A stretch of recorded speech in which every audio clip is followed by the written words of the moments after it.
किसान, बदलते भारत की शान।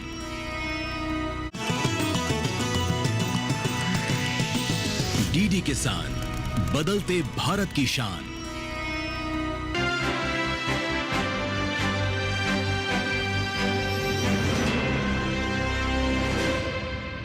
नमस्कार, आप देख रहे हैं दूरदर्शन किसान और मैं हूं आपके साथ हैदर सेदी। और आज इस सप्ताह भी हमारे साथ उत्तराखंड सरकार के कृषि मंत्री श्री गणेश जोशी जी हमारे साथ हैं। बहुत स्वागत खास मुलाकात में और दूरदर्शन किसान पर आपका नमस्कार। नमस्कार सर।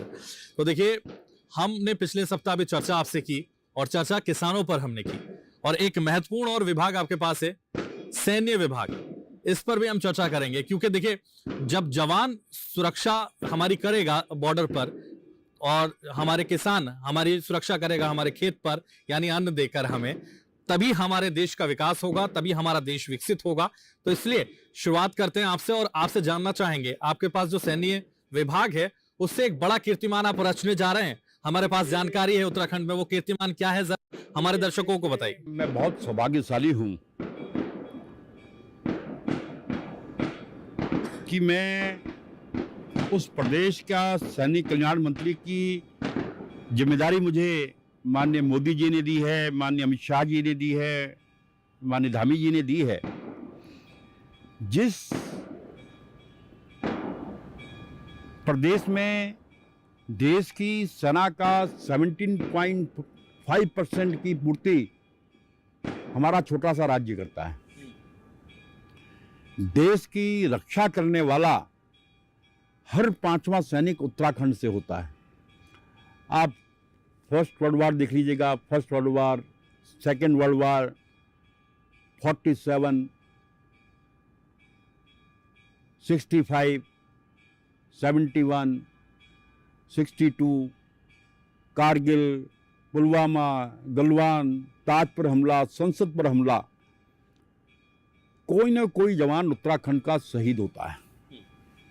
और शहीद का सम्मान करना हर देशवासी का कर्तव्य है। देखिए, शहीद का कोई धर्म नहीं होता, शहीद की कोई जाति नहीं होती। अगर आपको ध्यान होगा, 71 में परमवीर चक्र विजेता वीर अब्दुल हमीद थे। वीर अब्दुल हमीद थे। तो शहीद को किसी जाति या धर्म से परिभाषित नहीं करना चाहिए। और हमारी चाहे दिल्ली की सरकार हो, नरेंद्र मोदी जी की, चाहे प्रदेश की धामी सरकार हो, लगातार सैनिकों के कल्याण के लिए हम काम कर रहे हैं। मैं सैनिक की पीड़ा को समझता हूं, मैं सैनिक परिवार के दर्द को समझता हूं। मैंने उसको बहुत नजीक से देखा है। मेरे 7 भाई फौज में थे जी। मेरे 4 चाचा फौज में थे, मेरे ताऊजी फौज में थे, मेरे पिताजी फौज में थे, मैं फौज में था, बाय एक्सीडेंट पॉलिटिक्स में आ गया। तो मैं एक सैनिक के परिवार के दर्द को, सैनिक की पीड़ा को मैं समझ सकता हूं। हमारे जो वीरता पदक हैं, इनकी पुरस्कार राशि बहुत कम थी। मैंने माननीय मुख्यमंत्री जी से अनुरोध किया, आज हमने उसको दुगना कर दिया। हमारे जो डेकोरेशन पदक हैं, AVSM, VSM, SM, ये इनको डेकोरेशन पदक कहते हैं, इनकी पुरस्कार राशि को उन्होंने बढ़ा दिया है। हमारे सेकेंड वर्ल्ड वार की जो विडोज हैं, उनकी पेंशन मात्र 4,000 रुपये थी, उसको बढ़ाकर हमने 10,000 रुपये कर दिया है। हमारे बच्चे, देखिए, एक टेंडेंसी है, डॉक्टर का बेटा डॉक्टर बनना चाहता है, वकील का बेटा वकील बनना चाहता है, इंजीनियर का बेटा इंजीनियर बनना चाहता है, और फौजी का बेटा फौज में जाना चाहता है। हमारे बच्चे आर्मी में जाकर अफसर बनकर, चाहे जवान के रूप में सेवा करना चाहते हैं, अफसर बनना चाहते हैं। पहले क्या होता था कि जब बच्चा क्वालिफाई करने के बाद IMA या NDA ज्वाइन करता रहा, तब उसको 50,000 रुपये मिलते थे। मैं मुख्यमंत्री जी का आभार व्यक्त करना चाहूँगा, मैंने आपसे अनुरोध किया। अब हम जो बच्चा रिटर्न क्वालिफाई करता है, उसको कोचिंग के लिए 1 लाख रुपया हमारी सरकार देती है। देश की सीमा पर जब कोई जवान शहीद होता था, तो हमारे यहाँ मात्र 10 लाख रुपए दिए जाते थे। मैंने माननीय मुख्यमंत्री से अनुरोध किया कि साहब, ये तो बहुत कम है। आज उसको बढ़ाकर हमने 50 लाख रुपए कर दिया है। आज पूरे देश के अंदर परमवीर चक्र विजेता को सबसे ज्यादा पुरस्कार राशि अगर किसी प्रदेश में मिलती है तो उसका नाम है उत्तराखंड, और 1.5 करोड़ रुपया हम देते हैं। हम उसके लिए जियो लेकर आए हैं। देखिए, आदमी के जान की कोई कीमत नहीं होती है। बिल्कुल। किसी सैनिक को हम वापस कहाँ से लाएंगे? जान तो ला ही नहीं सकते किसी की। लेकिन जब हम इस प्रकार की एक सम्मान राशि देकर परिवार के साथ खड़े होते हैं तो उसको लगता है कि सरकार हमारे साथ खड़ी है। अभी देखा हुआ राजनाथ सिंह जी ने अभी कुछ फैसले किए, सैनिक कल्याण के लिए कई योजना अभी राजनाथ सिंह जी ने जारी की है। और सबसे बड़ा काम हमने आज जो हम कर रहे हैं, जिसको प्रधानमंत्री जी के, मैंने देखिए प्रधानमंत्री जी जहाँ सोचते हैं ना, मैं सोचता हूँ उस व्यक्ति का क्या विजन है, वो कहाँ से इतना उनकी दिमाग में ये बातें आती हैं। प्रधानमंत्री जी हमारे यहाँ परेड ग्राउंड में आए थे, तो उन्होंने अपने भाषण में कहा कि बद्री, केदार, गंगोत्री, यमुनोत्री 4 धाम यहाँ पर हैं, क्योंकि एक सैनिक बहुल प्रदेश है और यहाँ पर लोग शहीद होते रहते हैं, देश की सेवा में अपने को बलिदान करते हैं। एक सैन्य धाम यहाँ पर बनना चाहिए। और मैं आभार करना चाहता हूँ माननीय मुख्यमंत्री जी ने उस बात को पकड़ा, और मैं अपने को सौभाग्यशाली इसलिए मानता हूँ कि उसको पूरा करने का सौभाग्य एक सैनिक कल्याण मंत्री होने के नाते मुझे प्राप्त हुआ। और विशाल सैन्य धाम, जिसमें हम 1734 शहीद परिवारों के आंगन की पवित्र मिट्टी को हम लेकर आए हैं, 28 नदियों का जल हम लेकर आए हैं। और जब हमने शहीद सम्मान यात्रा निकाली, जब शहीदों के आंगन की पवित्र मिट्टी को हम लेकर एकत्रित कर रहे थे, मुझे याद है अल्मोड़ा के अंदर एक बहन मुझसे चिपट कर रोने लग गई कि मंत्री जी, हमने कभी नहीं सोचा था कि उसका शायद भाई था वो, कि हमारे भाई को इतना सम्मान मिलेगा। तो लोग भूल जाते हैं कितने शहीद हो गए, उनका कहीं नाम नहीं है। सैनिक के तौर पर उस वक्त कैसा महसूस किया आपने? नहीं, देखिए, मुझे बड़ा, जहाँ मेरी आंखों में आंसू भी आए, क्योंकि मुझे लगा वास्तव में जब एक सैनिक, देखिए कई लोग मरते हैं, रोज हजारों एक्सीडेंट होते हैं, और जब सैनिक का पार्थिव शरीर एक तिरंगे के अंदर लपेट कर उसके घर जाता है, हजारों लोग उसको सैल्यूट करते हैं, सैनिक सम्मान के साथ उसका दाह संस्कार किया जाता है। उसके परिवार को जहाँ गम होता है, गर्व की अनुभूति भी होती है। उनको लगता है ठीक है, हमारा बेटा गया। देखिए, प्रभु का विधान है, जिसने एक दिन जाना है, लेकिन ये देश की रक्षा के लिए गया, और आज हजारों लोग उसको सम्मानित करने के लिए यहाँ पर खड़े हैं। क्योंकि मैं तो मंत्री होने के नाते और वैसे भी पूर्व सैनिक के नाते जहाँ कहीं भी ऐसी घटना होती है मैं हर जगह पहुँचता हूँ। हाँ, तो मैं बात कर रहा था सैन्य धाम के सूत्रधार आप बने। नहीं, मैं सूत्रधार मैं नहीं बना। मैं तो फौज में भी सिपाही था, यहाँ भी भारतीय जनता पार्टी का भी सिपाही हूँ और फौज का भी सिपाही था। मुझे उसको करने का सौभाग्य प्राप्त हुआ। उसके प्रेरणा स्रोत नरेंद्र मोदी जी हैं, क्योंकि, और उसके सूत्रधार माननीय मुख्यमंत्री जी हैं। और एक सिपाही होने के नाते क्योंकि मैं उनकी कैबिनेट का एक हिस्सा हूँ, और मुझ पर विश्वास भी करते हैं और मुझे ये जिम्मेदारी दी है। और मैं मेरी कुछ एक शैली है, देखिए, ये एक हर सैनिक के अंदर होती है। जो काम सैनिक को मिलता है वो पूरी ईमानदारी से करता है। ये भावुकता के पल हैं जिसको आगे चर्चा शामिल करेंगे, लेकिन यहाँ रुकेंगे एक छोटे से ब्रेक के लिए, फौरन हाजिर होते हैं।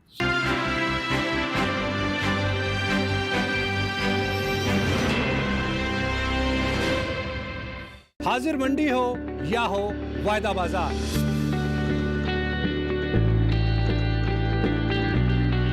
विदेशी बाजार या हो घरेलू बाजार, हर फसल के कारोबार का पूरा लेखा जोखा, पूरा वही खाता। सभी कृषि जिंसों का खेत से मंडी तक का पूरा सफर। देखिए अपना कमोडिटी एक्सपर्ट हर शुक्रवार रात 9 बजे सिर्फ दूरदर्शन किसान पर, और पुनः प्रसारण शनिवार सुबह 7 बजे और शाम 4 बजे।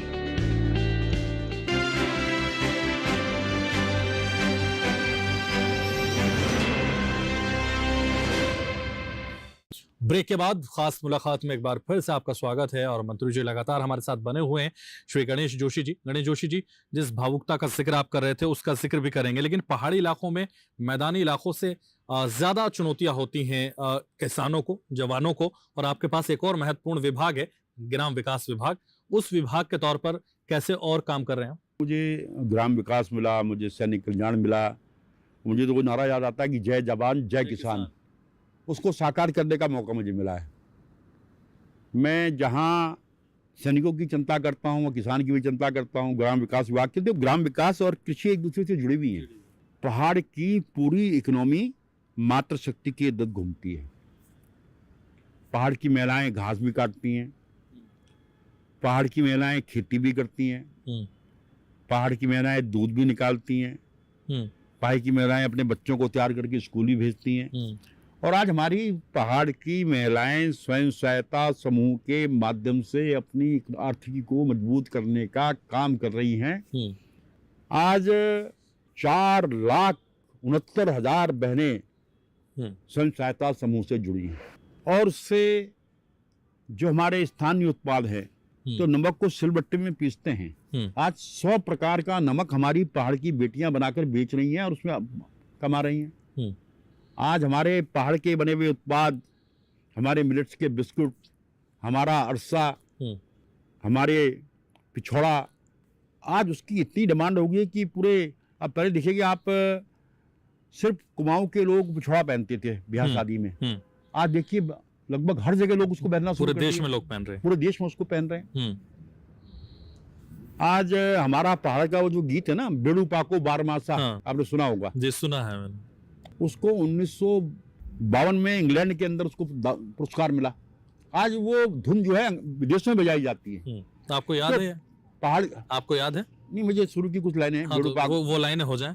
बेड़ू पाको बारमासा नरना का फुल पाकु चेता मेरी चेला। तो मैं ये कह रहा था, देखिए हमारे की जो पहाड़ की संस्कृति है ना जी, उसने पूरी विश्व को दिशा दर्शन दिया।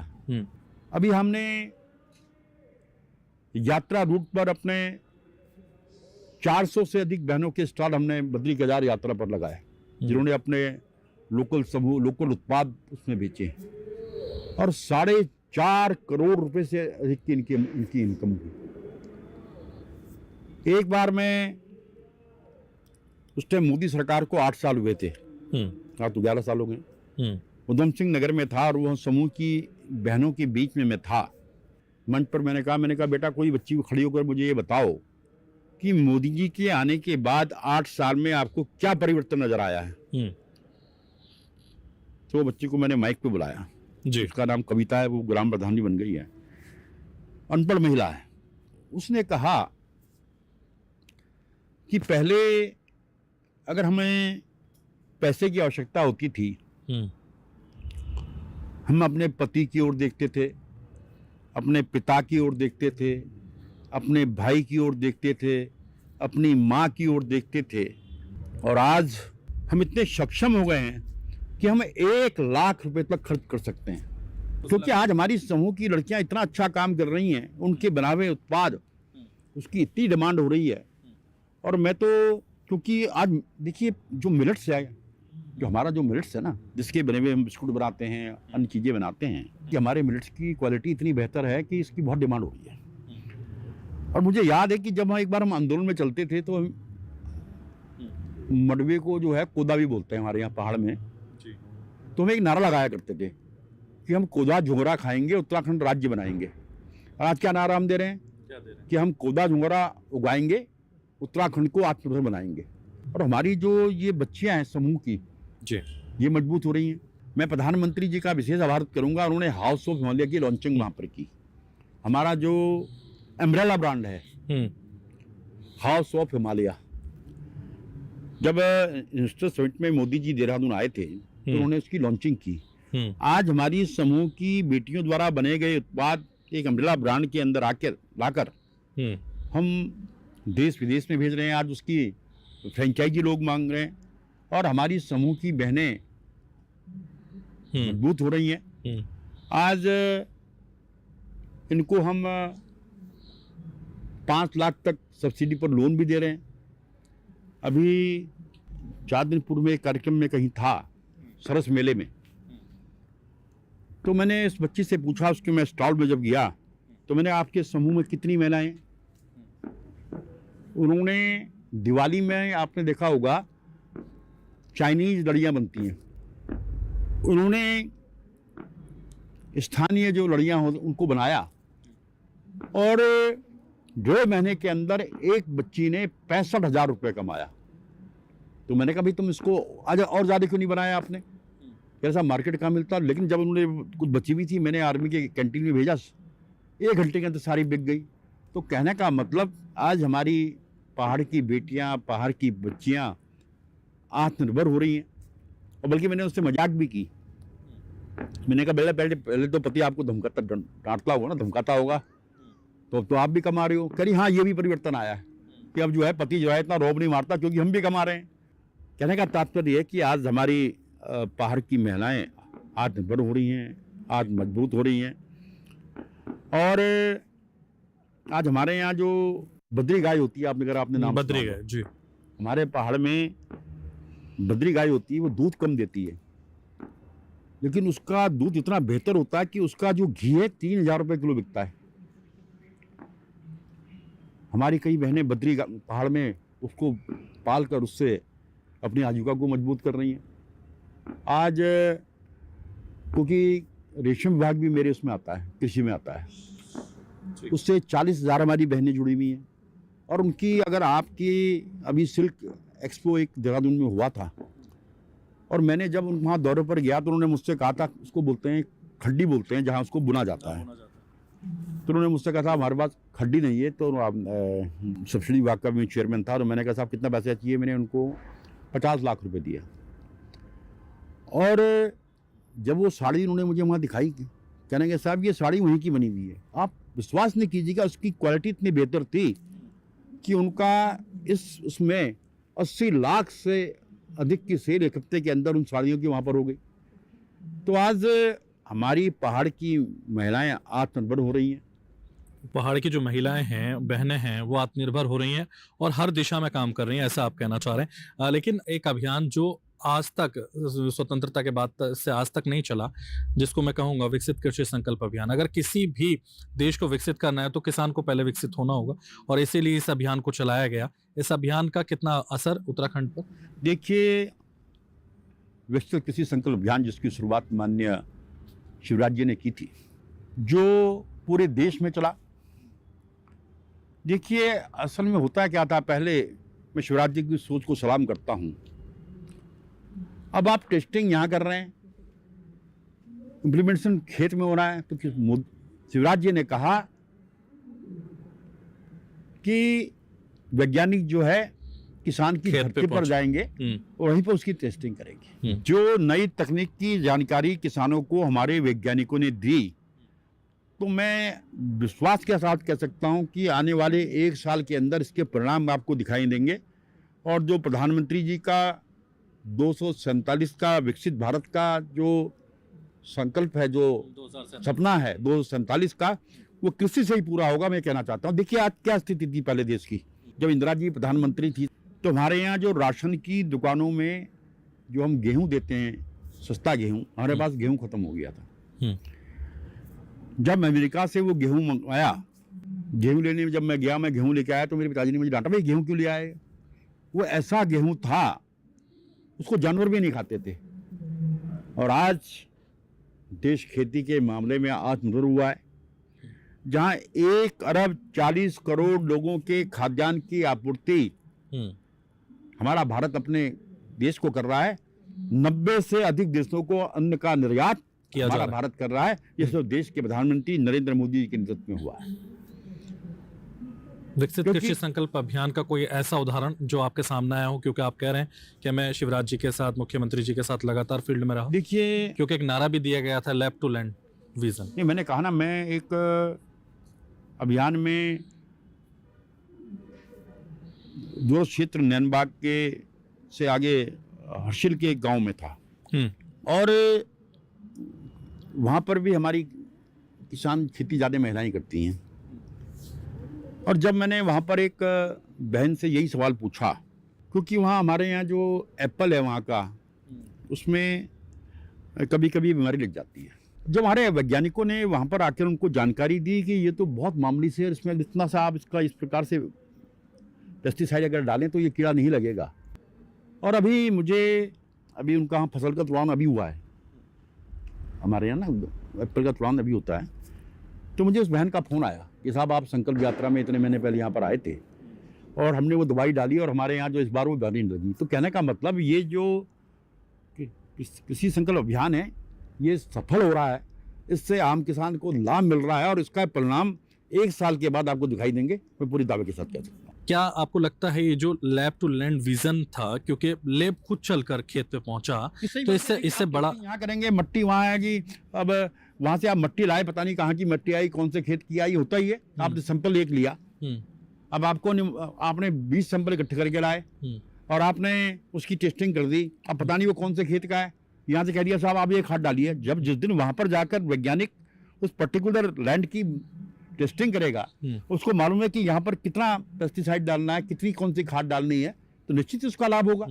तो इसके लिए मैं प्रधानमंत्री जी को और माननीय शिवराज जी को विशेष बधाई देता हूँ। किसान इसको लेकर कितने संतुष्ट नजर आए, क्या उनकी प्रतिक्रिया है? देखिए मैं हूँ, अब मैं कृषि मंत्री हूँ, मैं तो कहूँगा कि आप कह रहे हो कि आप तो कहोगे ही, आप किसी किसान से आज फोन करके बात कर लीजिएगा तो आप उसको साथ कहेगा कि जब से मोदी जी सत्ता में आए हैं किसान की चिंता करते हैं तो मोदी जी करते हैं। मैं उदाहरण दे रहा हूँ आपको। देखिए मैं प्रैक्टिकल बात करता हूँ। मुझे याद है मैं उत्तरकाशी का प्रभारी था, तो मैंने उनसे किसानों से पूछा कि यहाँ इसमें किसान कितने हैं, तो 500 में से 10-12 को छोड़कर सारे किसान थे। तो मैंने कहा ये कभी आपने सोचा था कि कोई प्रधानमंत्री ऐसा आएगा किसानों को किसान सम्मानित करेंगे? नहीं। तो मैंने कहा तुम फिर वोट किसको करोगे? कहने के साहब मोदी जी को करेंगे। मोदी जी का मतलब भाजपा को करेंगे। जब मैं देहरादून आया तो हमारे प्रभारी प्रहलाद जोशी जी वहाँ पर थे, तो मुझसे कहने के गणेश जोशी जी यार ये बताओ यार ये सर्वे फरवे आ रहे हैं, कोई कह रहा 19 सीटें आएंगी, कोई कह रहा 20 सीटें आएंगी, कोई कह रहा इतनी सीटें आएंगी। मैंने देखो जी मैं नहीं जानता, मैं तो ज़मीन में काम करता हूँ, बहुत नीचे से ऊपर आया हूँ। जो मेरा अपना आकलन है, जो मैं जैसे क्या हूँ, मैंने 40+ जाएंगे। और वास्तव में वही हुआ। जब चुनाव का रिजल्ट आया और हमारी 47 सीटें आई तो प्रहलाद जोशी जी मुझसे कहने लगे यार तेरा अनुमान बिल्कुल सही था। तो कहने का मतलब भारतीय जनता पार्टी उत्तराखंड में जो आई है या अन्य किसी की भी आई है, इसमें हमारा किसान सम्मान निधि का बहुत बड़ा योगदान है। दर्शकों से ये कहना है, किसान भाइयों से ये कहना है और आम जनता से भी ये कहना है, पहले भी सरकारें आई लेकिन आज किसानों की बेहतरी के लिए, आम जनमानस की बेहतरी के लिए आज प्रधानमंत्री ने सबसे पहले कहा बेटी बचाओ बेटी पढ़ाओ। आज हथियारों के मामले में आत्मनिर्भर हो रहे हैं। अभी आपने देखा कि हमारे बने हुए आत्मनिर्भर भारत की बात मोदी जी करते हैं। और आज विदेशों को जहां हथियार हम सबसे ज़्यादा हमारी मुद्रा उसमें जाती थी, आज 74,000 करोड़ रुपए का हथियार हम भेज रहे हैं। तो आज हर क्षेत्र में हम आत्मनिर्भर हो रहे हैं। तो इसलिए आज देखिए कोई भी आंदोलन हो, कोई भी सरकार हो, जब तक जनता साथ में खड़ी थी सफल नहीं होता है। इसलिए आज हमारा ये कहना है कि सरकार की अगर कोई योजनाएं धरातल पर आती हैं, जब तक जनता का सहयोग नहीं मिलेगा उसका लाभ जनता को भी नहीं मिलेगा और सरकार जिस इच्छा से काम करना चाहती है सरकार को भी नहीं। चलिए बहुत शुक्रिया, आप हमारे साथ जुड़े, अपना वक्त दिया। फिर किसी नई जगह नई जानकारी के साथ नए मंत्री जी के साथ होगी मुलाकात। तब तक के लिए हमें दीजिए इजाजत और देखते रहिए दूरदर्शन किसान। नमस्कार।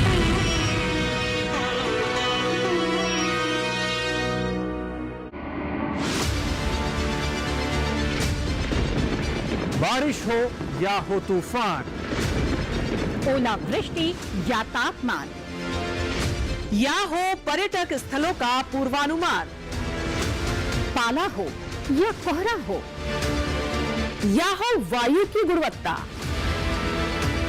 सबकी सटीक जानकारी, सबका सटीक विश्लेषण। देखिए हमारे साथ मौसम खबर में। मौसम खबर, देश के मौसम का सबसे तेज और सटीक विश्लेषण रोजाना शाम 7:30 बजे डीडी किसान पर।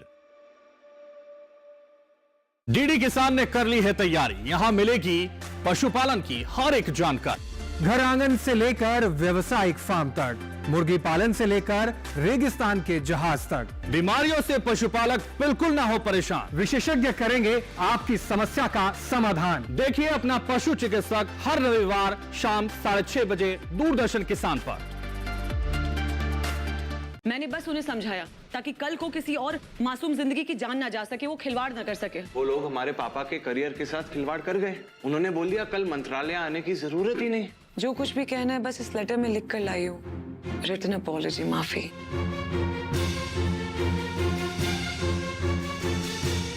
ये सब क्या लिखा है इसमें?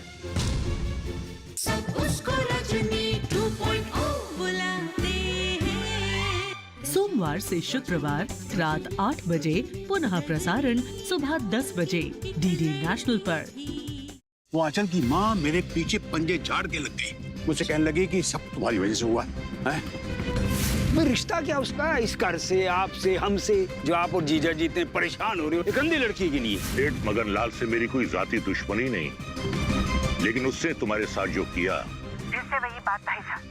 मैंने आपको सेठ जी के हालात और उनकी सच्चाई के बारे में बताया, लेकिन आप फिर से वही बात पकड़ कर बैठे हैं। देवांचल की प्रेम कथा सोमवार से शुक्रवार रात 9 बजे, पुनः प्रसारण सुबह 11:30 बजे डीडी नेशनल पर। विज्ञान से किसान को हम जोड़ना चाहते हैं और इसलिए हम शुरू कर रहे हैं अब आधुनिक कृषि चौपाल। उस चौपाल में हमारे किसान भाई बहन होंगे और हमारे वैज्ञानिक होंगे और वैज्ञानिक किसानों को बताएंगे कि ये वैरायटी गेहूं की है या धान की है या बाजरा की है या ज्वार की है। किसान सवाल भी पूछेंगे और उपयोग करने के तरीके भी उनको बताए जाएंगे। किसान इसका प्रयोग करेंगे अपने खेत में और अपने देश की समृद्धि भी बढ़ाएंगे और किसान भी समृद्ध होगा। देखिए कार्यक्रम कृषि चौपाल विज्ञान से किसान तक हर माह के दूसरे शनिवार को दोपहर 2 बजे सिर्फ दूरदर्शन किसान पर। जोधपुर की सूखी पथरीली पहाड़ियों पर जहां सूरज भी कभी रहम नहीं करता था, वहां अब सुबह पत्तों की सरसराहट से जागती हैं। लगता है ना कि कोई चमत्कार हुआ होगा या किसी जादूगर ने मंत्र फूंका होगा। असर है एक व्यक्ति की कई दशकों की मेहनत का। भारत के गांव बहुत कुछ सिखा रहे हैं हमें, जिंदगी को जीने का तरीका, जिंदगी को बेहतर बनाने का तरीका। देखिए गांव से विद नीलेश मिश्रा, सिर्फ दूरदर्शन पर। सोमवार से शुक्रवार शाम 6 बजे डीडी नेशनल पर। किस फसल की क्या है चाल, किस मंडी का क्या है हाल, उतरते चढ़ते भाव का असर, आयात निर्यात का क्या है असर, कैसा रहेगा आगे बाजार, बताएंगे मंडियों के जानकार। देखिए मंडी खबर सोमवार से शनिवार शाम 5 बजे सिर्फ दूरदर्शन किसान चैनल पर। मम्मी डैडी दोनों का दुलारा मुन्ना तू, दोनों की है अखियों का तारा मुन्ना तू। आचार्य जी, हमारे लिए तो आप ही माई बाप हैं और ये आश्रम हमारा सब कुछ है। ऐसे ही कुछ और यतीमों के लिए मुझे तुम्हारी मदद चाहिए। ये लोग शक्ल, सूरत, चाल ढाल किसी तरह भी पुलिस वाले नहीं लगते हैं और मुझे ऐसे ही आदमी चाहिए। अब तो हमारे लिए सिर्फ आप ही कानून है डिप्टी साहब। डाकुओं का मुकाबला करने के लिए हमें हथियारों का इंतजाम करना। मैं एक लोहार को जानता हूँ जो गैर कानूनी हथियार बनाता है। हाँ, बंदूकें तो मिल गई हैं। अब देखना है मंगल सिंह कब मिलता है। हम तो नौटंकी वाले हैं, नाटक करना हमारे बाएं हाथ का खेल है। अपने सरदार से कह दो उसे लगान चाहिए तो लेने के लिए खुद आए। गांव वालों के दिलों से राजा मंगल सिंह का डर खत्म हो चुका है। कल शाम का सूरज उन सब कैदियों की लाशें देखेगा। माँ जैसी दुनिया में है कोई कहां। बॉलीवुड टॉकीज में फिल्म 5 कैदी 11 नवंबर दोपहर 1 बजे डीडी नेशनल पर।